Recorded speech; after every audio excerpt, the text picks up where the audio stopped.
আজকে আমি তোমাদের সাথে শেয়ার করব রেশমি পরাঠার রেসিপি। বাড়িতে যদি সেদ্ধ আলু বেঁচে যায় তাহলে এই রেসিপিটা একদম পারফেক্ট। তাহলে চলো শুরু করা যাক আমাদের আজকের রেসিপিটি। রেশমি পরোটা বানানোর জন্য এখানে আমি প্রথমে সিদ্ধ করা আলু নিয়েছি। আলু এখানে আমি 3 থেকে 4টে ব্যবহার করেছি এবং এটা গ্রেট করে নিয়েছি। এখন এর মধ্যে দিয়ে দিচ্ছি 1.5 কাপ ময়দা। ময়দাটা দেবার পর আমি এখানে অ্যাড করছি 1 চামচ গোটা জিরে, 1 চামচ দিচ্ছি কাঁচা লঙ্কা ঝালের জন্য, চিলি ফ্লেক্স দিচ্ছি 1 চামচ, নুন দিচ্ছি স্বাদ মতো, আর কস্তুরি মেথি দিচ্ছি 2 চামচ। এর পরিবর্তে আপনারা ধনে পাতাও দিতে পারেন।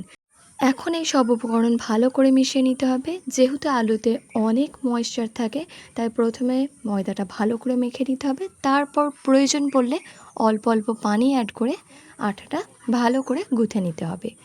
এখানে একটা নরম সফট ডো বানিয়ে নিতে হবে। এখানে আমার মাখা হয়ে গেছে ময়দাটা, এখন এটা রেডি।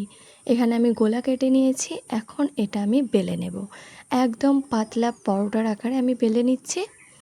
আমি এখানে গোল করে বেলছি, আপনারা চাইলে 4 চৌকো, ত্রিকোণ যেমন ইচ্ছা বেলে নিতে পারেন। এখন কড়াইয়ে এটা উল্টে পাল্টে ভালো করে ভেজে নেব। অল্প অল্প তেল অ্যাড করে দিচ্ছি। আলু দেওয়ার কারণে এই পরোটাটা কিন্তু অনেক সফট হয়। পরোটাটা এখন আমার ভালো করে ভাজা হয়ে গেছে। এখন আমাদের রেশমি পরোটা রেডি।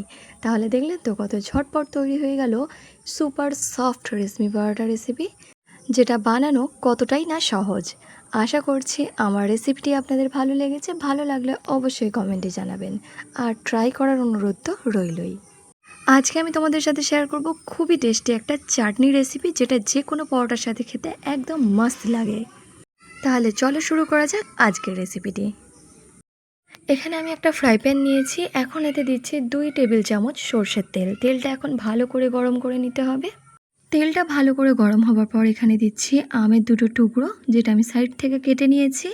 এরপর দিচ্ছি টমেটো এখানে 2টো টমেটোকে আমি 2 টুকরো করে কেটে নিয়েছি। 8 থেকে 10টা দিচ্ছি রসুন, আর 2টো দিচ্ছি কাঁচা লঙ্কা।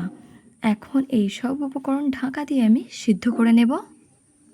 2 থেকে 3 মিনিট পর একবার ওপেন করে দিতে হবে ঢাকনাটা। তারপর আম আর টমেটোটা যখন তলা থেকে একটু সিদ্ধ হয়ে যাবে তখন এগুলো সবই উল্টে দিতে হবে। এখন এটা আমি আবারও ঢাকা দিচ্ছি।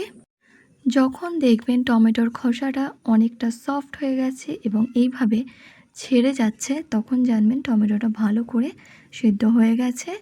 আপনারা চাইলে এর থেকেও বেশি একটু পোড়া পোড়া করে নিতে পারেন, তবে আমি এখানেই তুলে নিচ্ছি। টমেটোটা যখন পুরোপুরি ঠান্ডা হয়ে যাবে তখন এটা আমি মিক্সিং জারে নিয়ে নিচ্ছি। এখানে আমি যে আমটা সিদ্ধ করেছিলাম সেই আমের পাল্পটাও এখন এর মধ্যে দিয়ে দিচ্ছি। আম আর টমেটোর পরিমাণটা আপনারা কম বেশি করে নিতে পারেন। এখন দিচ্ছি রোস্টেড কাঁচা লঙ্কা আর রসুনটা। একটা পেঁয়াজ কুচি করে দিচ্ছি। ঝালের জন্য দিচ্ছি একটা কাঁচা লঙ্কা, আপনারা এর পরিমাণটা বাড়িয়েও নিতে পারেন। ধনে পাতা দিচ্ছি 2 টেবিল চামচ, আর পুদিনা পাতা দিচ্ছি 1 টেবিল চামচ। কাশ্মীরি লাল লঙ্কার গুঁড়ো দিচ্ছি 1 টেবিল চামচ। চাট মশলা দিচ্ছি 1 চামচ, গোটা জিরে দিচ্ছি 1 চামচ, আর নুন দিচ্ছি স্বাদ মতো। এখন এটা পেস্ট করে নিচ্ছি।